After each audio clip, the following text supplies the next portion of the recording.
Hi friends, how are you? First of all Telugu entrepreneurs channel వ్యూయర్స్కి welcome friends. ఈరోజు నేను చెప్పదలుచుకున్న topic micro cap stocks friends. దీంట్లో ఎలా ఇన్వెస్ట్ చేయాలి అని ఫ్రెండ్స్. ఓకే, ముందుగా డైరెక్ట్ మెథడ్ అయితే మనకి మోతీలాల్ ఓస్వాల్ ఉంది ఫ్రెండ్స్.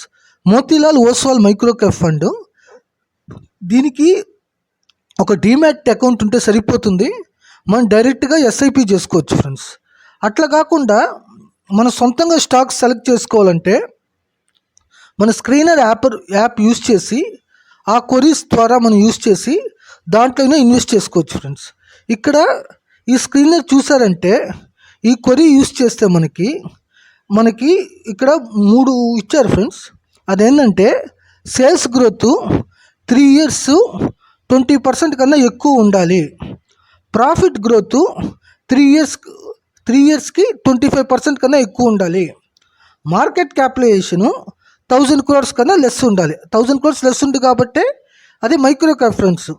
అదే లార్జ్ క్యాప్ ఫండ్స్ మీరు టీసీఎస్ తీసుకున్నారనుకోండి 10 lakhs crores ఉంటుంది. ఓకే, సో ఇది మైక్రో క్యాప్ కాబట్టి మనం 1000 crores కన్నా లెస్గా తీసుకున్నాం ఫ్రెండ్స్. ఓకే, ఇది simple query friends. Sales growth 3 years కన్నా 20% ఎక్కువ ఉండాలని, ప్రాఫిట్ గ్రోత్ 25% కన్నా ఎక్కువ ఉండాలని, మార్కెట్ క్యాపిటలైజేషన్ 1000 లెస్గా ఉండాలని. కానీ కొన్ని టెక్నికల్ టర్మ్స్ ఉంది ఫ్రెండ్స్. ఫర్ ఎగ్జాంపుల్ పయోట్రిస్కీ అని ఉంది, అంటే కంపెనీ యొక్క ఫైనాన్షియల్ స్ట్రెంగ్త్ గురించి చెప్తుంది ఫ్రెండ్స్. ఇది ఎలా క్యాలిక్యులేట్ చేస్తారంటే 0 to 9 ఉంటుంది. 9 హైయెస్ట్ అనమాట. మ్యాక్సిమం మైక్రో క్యాప్లో 6 కన్నా గ్రేటర్ తీసుకుంటారు friends. Okay, return on capital employed అంటే ఒక కంపెనీ తనకున్న క్యాపిటల్ మీద ఎంత పర్సంటేజ్ మనకి జనరేట్ చేస్తుంది, ప్రాఫిట్ జనరేట్ చేస్తుంది అనేది తెలియజేసేది రిటర్న్ ఆన్ క్యాపిటల్ ఫ్రెండ్స్. ఇది 15% కన్నా ఎక్కువ తీసుకోవచ్చు. Okay, next return on equity అంటే నెట్ ఇన్కమ్కి షేర్ హోల్డర్స్ ఈక్విటీకి డివైడ్ చేస్తే వచ్చేది return on equity friends.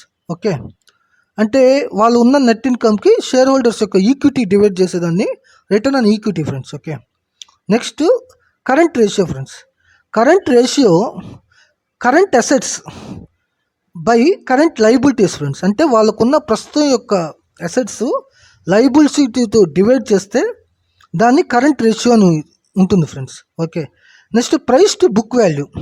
Price to book value అది ఏంటంటే ఇంతకు మనం current asset divided by current liabilities చూసుకున్నాం కదా.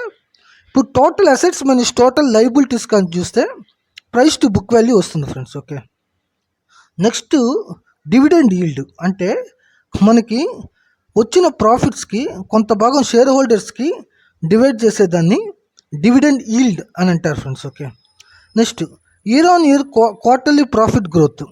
అది క్వార్టర్లీ పర్ఫార్మెన్స్ ఎంత గ్రోత్ అయింది అని తెలియజేసేదాన్ని year on year quarterly performance growth అంటారు ఫ్రెండ్స్. ఓకే, ఇక్కడ శాంపుల్గా ఆ క్వరీ యూస్ చేస్తే చాలు. మరి కొంత నేర్చుకున్న తర్వాత ఇన్డెప్త్గా దీనికి వెళ్తే సరిపోతుంది ఫ్రెండ్స్. ఓకే, ఇక్కడ నేను నా వరకు అయితే 2 మల్టీప్లాకర్స్ సెలెక్ట్ చేసుకున్నాను ఫ్రెండ్స్. ఒకటి Franklin land, 2 IRFC. Franklin land utter flop అయింది, ఐఆర్ఎఫ్సి సక్సెస్ అయింది ఫ్రెండ్స్. ఓకే ఫ్రెండ్స్, నెక్స్ట్ వీడియోతో నేను మళ్ళీ మీ ముందుకు వస్తాను.